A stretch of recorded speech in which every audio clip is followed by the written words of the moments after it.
People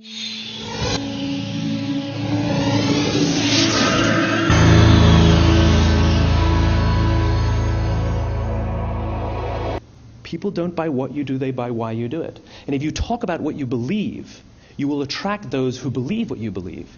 Well, why is it important to attract those who believe what you believe?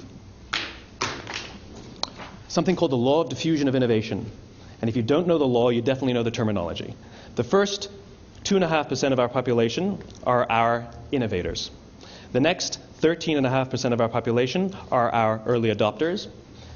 The next 34% are your early majority, your late majority, and your laggards. The only reason these people buy touch-tone phones is because you can't buy rotary phones anymore.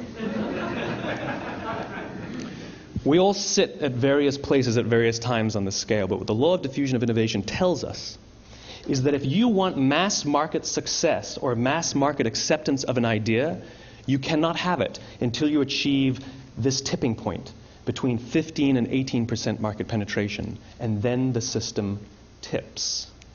And I love asking businesses, what's your conversion on new business? And they love to tell you, oh, it's about 10%, proudly. Well, you can trip over 10% of the customers.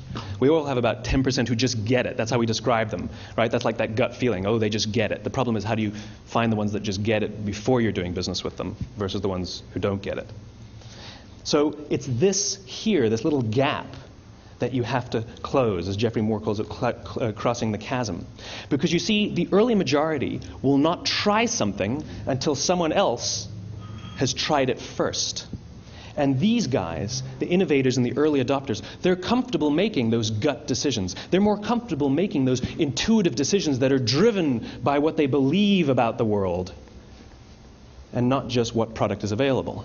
These are the people who stood online for 6 hours to buy an iPhone when they first came out, when you could have just walked into the store the next week and bought one off the shelf. These are the people who spent $40,000 on flat-screen TVs when they first came out, even though the technology was substandard.